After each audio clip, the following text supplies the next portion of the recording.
Welcome back to Spyro 3 Reignited. This time we're going to be taking on the boss. Yeah, we're back to having, I believe that Spyro 3 has the same amount of... Actually, I'm going to do a quick mental check while we're walking to the boss. Why walking? You have a square button. Was your square button jammed or something? No, I just like to... I like to just walk around. You can also use it to come back here. Why? If you want to. Because I like the music? Yeah, but still. Like, we've got stuff to do.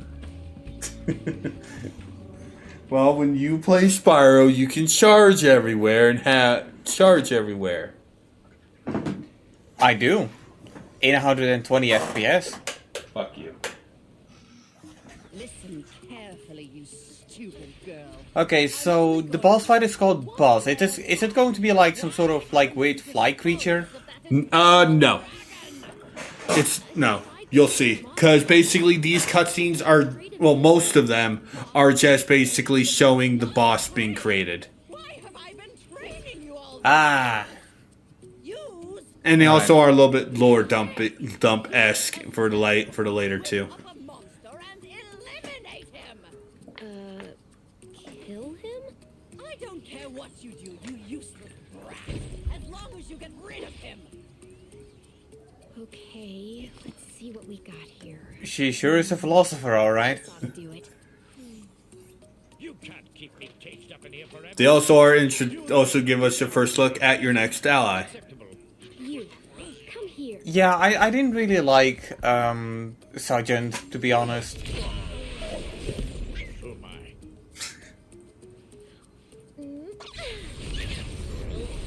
But a part of that is also because, What the devil?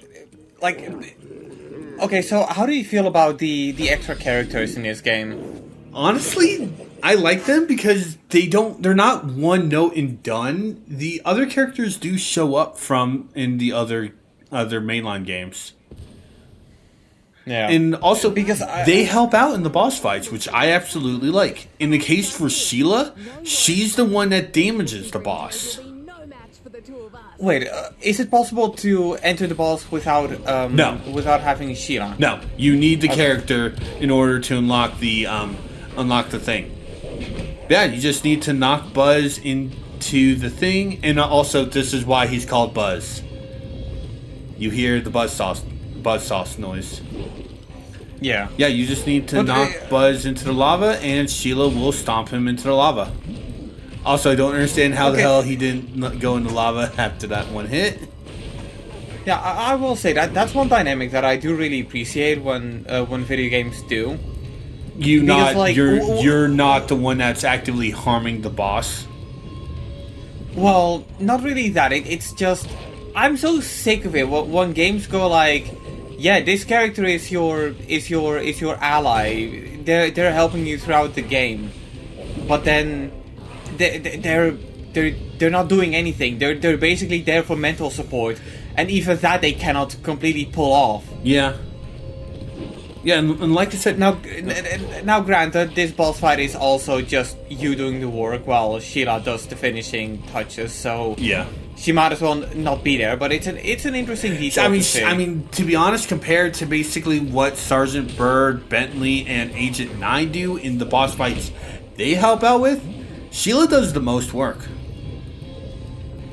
Yeah. The others are just relegated to, here's ammo for you to hit the boss. Yeah.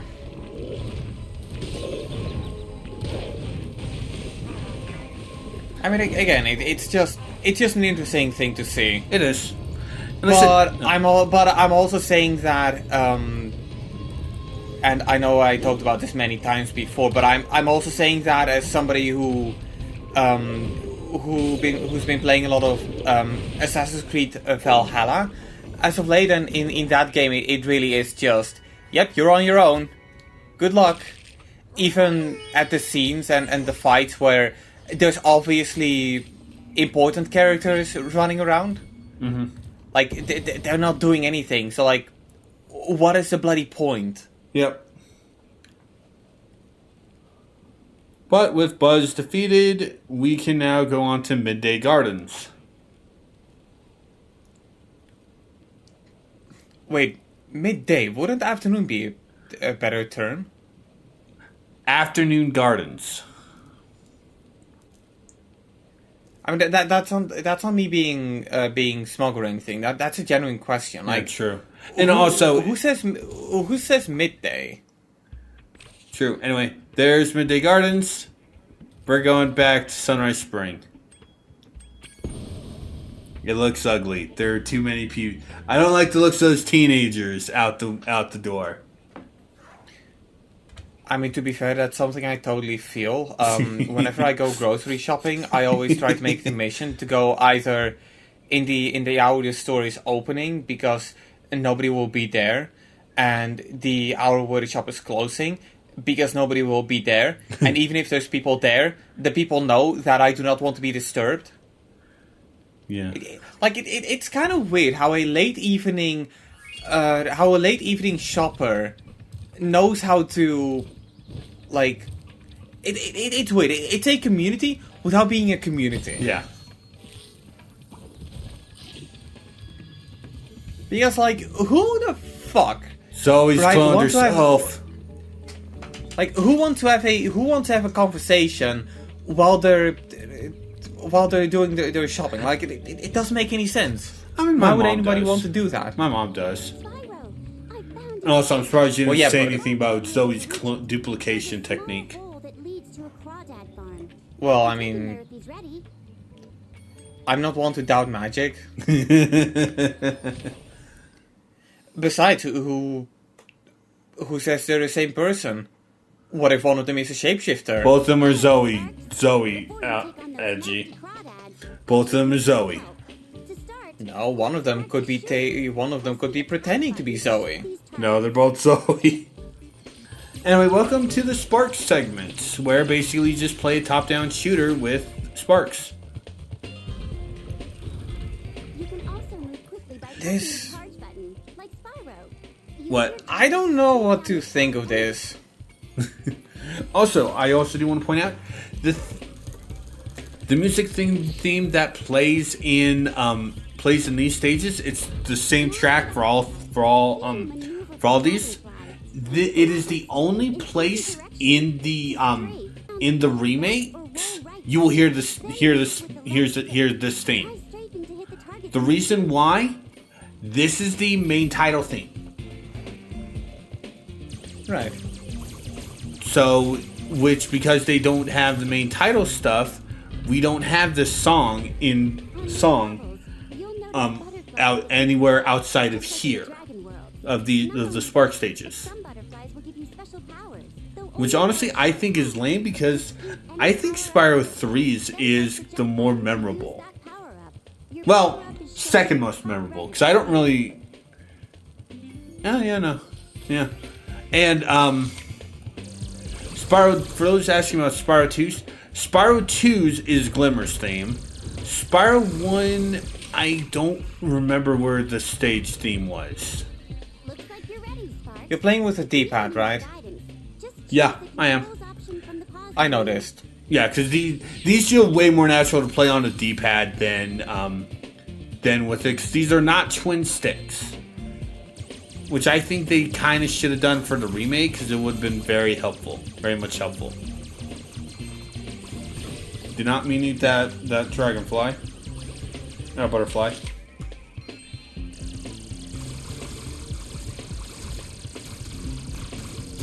So since you were playing Spyro 3, what do you think about these stages?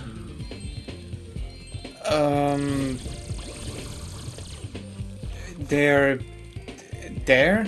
Oh, so you don't Like, look, it's not that I think they're either good or bad. It's just okay. I might as well just get to one of my biggest problems with Spyro 3. Not that I'm saying the game is bad or anything. It did way But too much.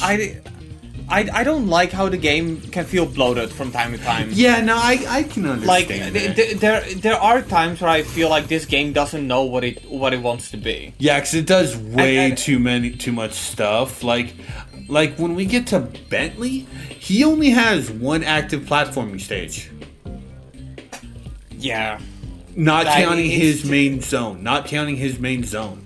I mean, it's like with Sheila. At least she had. At least her. Each of her, except for basically the one in at the beach. Every single one involves platforming in a little bit of a way. Yeah. But this is just something that feels really out of place. Yeah. Yeah, and Agent 9's also is kind of the same way too. Cause he literally has no active platforming in his missions. Right. Because basically he has active platforming for his tutorial level. One of his stages is a top-down shooter like this, which is basically just enemy gauntlets. One of them is, and the other two are first-person shooting. One being a rail shooter, and the other being a Doom clone. What the mission is literally called, You're Doomed. Okay, that's actually a pretty nice Yeah, touch. yeah, I like that. I think that's my favorite name for a mission. Does it have a achievement in the PS4 version? I don't think so. Right. No, otherwise they could have had some fun with the achievement name. Yeah, they could have.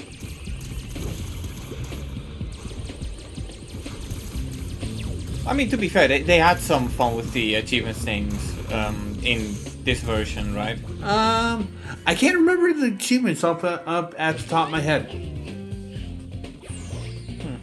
Did you platinum the game? Yeah, I platinumed all three. All right. 'Cause like I said, I enjoy the crap out of the Spyro games. I enjoy them way more than Crash. Yeah.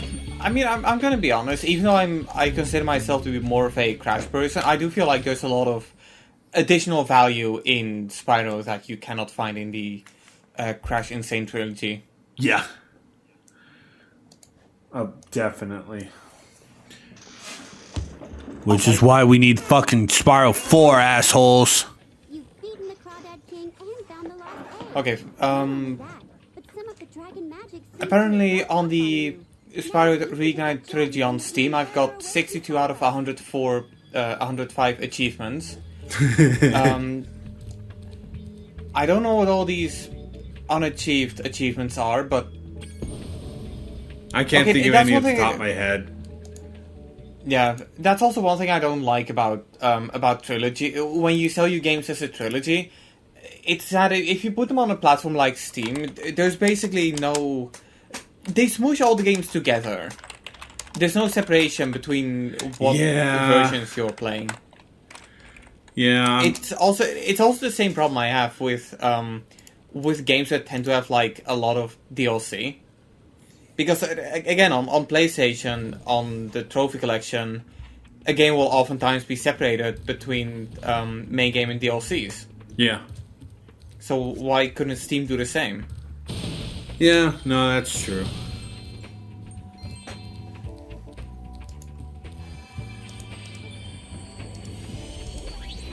Okay, Dragon. You've managed to survive longer than I expected. Hi, Bianca. But you haven't the slightest idea what sort of dangers lie ahead of you.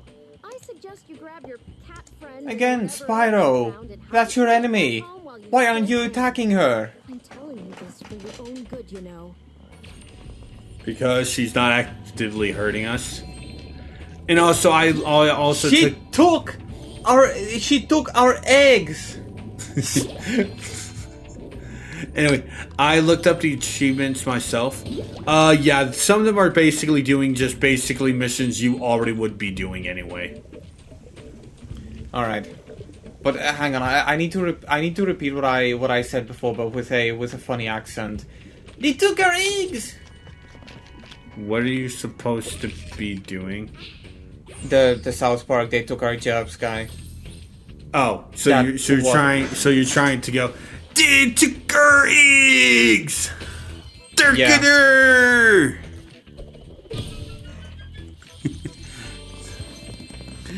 It's been a while since I watched South Park, so I don't know the thing too well. Yeah, no, it's been a while since I watched it too. It's been a while since they came out with any new episodes, come to think of it. Really? Interesting. Yeah, hang on, I'm actually gonna check this because it's not like there's anything interesting going on right now. Ice skating. Oh boy. Okay, hang on, full episodes.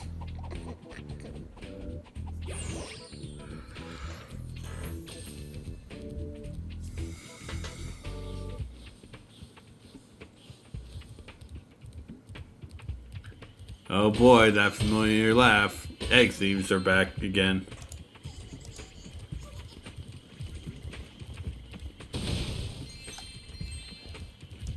Yeah, so the last episode they released on March the 29th. And it's an episode featuring Mr. Garrison. Lovely. Hey, Spyro. But yeah, apparently there are 6 episodes I need to see after this, Spitting this rocket. which is not wise because by the time we're finishing this, it's probably going to be like 3 a.m. or some shit. Yeah, you have to aim Yes. for this, but Hunter fucking is way too close to you. So you have to back off. That's why I attacked him.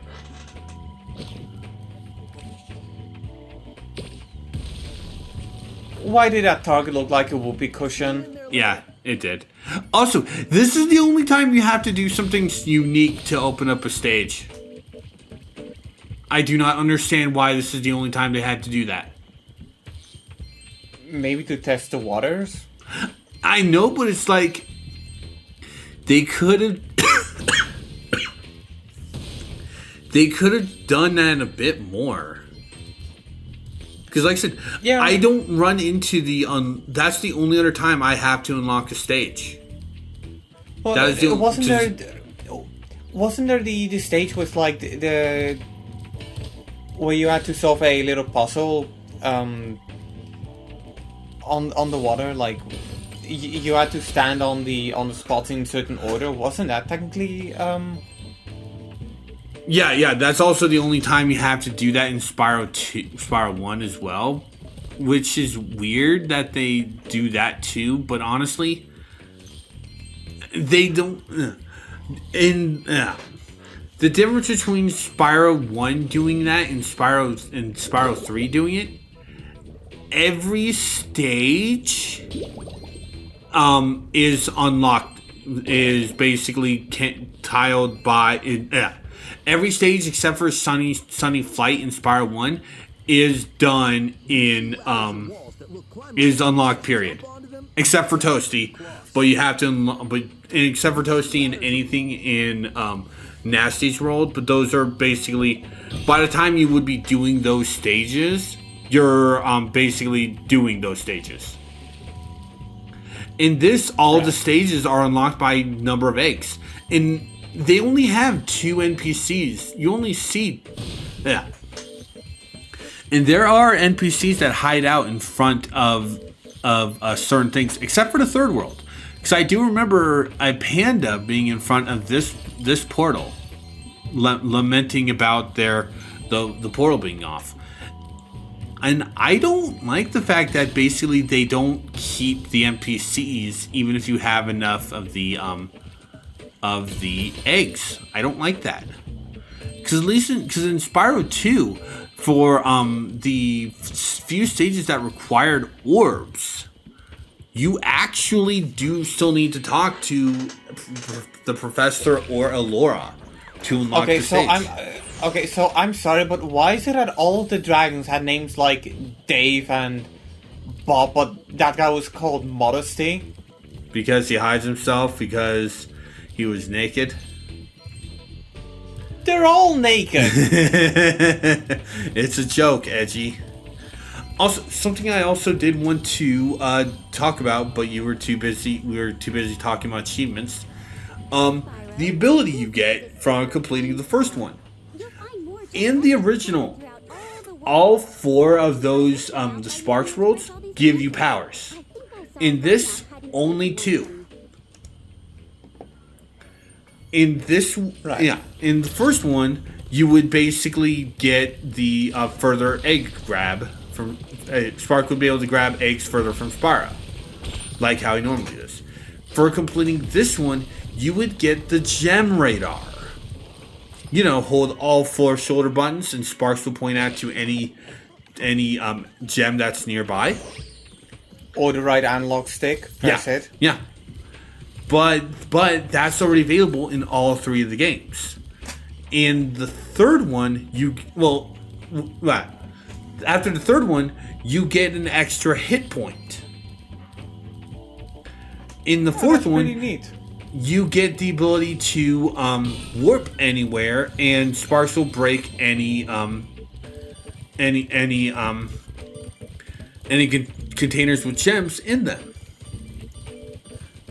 Anyway, the reason why I'm doing this and why I didn't go after the gem is the thief. If you take the super flame power up, he will basically disappear. Which I think is for a moment I thought you were trying to go like for a skill point or something. No, I did this on purpose because I like that touch. It's like, no, you chase him down. You don't basically just cheese him. And I like that. Anyway, back to what I was saying. You already have the warping ability in the guidebook. You've had that in all 3 games as well. And and basically, if you're 100%ing the game, you wouldn't need the ability for Sparks to break gem containers. So they just got rid of those 2 abilities. Right. So I mean, I will say though, a part of me does wish that the game came with like a retro mode or something where like the rules of the original apply. Yeah. So you yeah. I mean, I know why they added what they added for the remaster, and I'm gonna be perfectly honest. While I do feel like I could probably play Spyro 1, it would take me significantly longer because I'm the kind of person that can really make a game last way longer than it actually needs to be. Because, Yeah. You know, I like pushing myself. Which this is gonna basically make me raise the point again. I do not understand why they did not add the hover to the first game. It wouldn't have broken the game. It would not have broken the game. Oh, I ended a stage. Oh, I ended a video entering a stage. Ooh, what stage are we going to go to the next time? I see peak. We literally saw it. I was actually just going to say that. I was actually just going to make a joke on that, but you ruined it. God damn it.